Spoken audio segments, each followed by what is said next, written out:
সমৃদ্ধ করে তুলবেন এবং রবীন্দ্র বিশ্ববিদ্যালয় ইতিপূর্বে যে সকল সমস্যাগুলো ছিল সেই সমস্যাগুলো আপনারা বের করে সেটা সমাধান করার চেষ্টা করবেন। কোনো অনিয়ম দুর্নীতি যদি হয়ে থাকে তাহলে সেগুলো আমরা আসলে সুরাহা চাচ্ছি। পরবর্তীতে এই রবীন্দ্র বিশ্ববিদ্যালয়ের মাধ্যমে যেন আমাদের শাহজাদপুরকে আবার নতুন ভাবে বিশ্ববাসী চেনেন, এই আবেদন আপনাদের কাছে জানাচ্ছি। কারণ একটি বিশ্ববিদ্যালয় একটি অঞ্চলকে আসলে সুন্দর করে সাজাতে সহযোগিতা করে এবং সেই অঞ্চলকে বিশ্ব দরবারে প্রতিষ্ঠিত করে। তো আমি আমাদের মাননীয় ভিসি মহোদয়ের কাছে আবেদন করব যে এই রবীন্দ্র বিশ্ববিদ্যালয়ের মাধ্যমে শাহজাদপুরকে আরো সমৃদ্ধ করার জন্য এবং তার কর্মক্ষেত্রে নতুন কর্মক্ষেত্রে আমি সমৃদ্ধি কামনা করছি। ধন্যবাদ।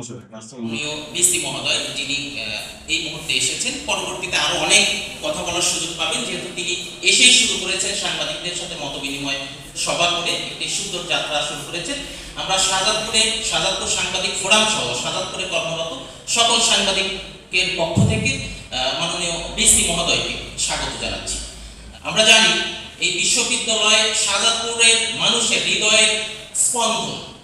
এই বিশ্ববিদ্যালয় শাহজাদপুরের মানুষের গর্বের সবচেয়ে বড় একটি জায়গা জুড়ে রয়েছে। সুতরাং এই বিশ্ববিদ্যালয়ে এমন কোনো ঘটনা শাহজাদপুরবাসী তথা শাহজাদপুরের সচেতন মহল তথা সাংবাদিক সমাজ কোনোভাবে মেনে নেবে না যদি আমরা জানতে পারি যে এই বিশ্ববিদ্যালয়ে দুর্নীতির আশ্রয় নেওয়া হচ্ছে, অতীতে যেমনটা হয়েছে।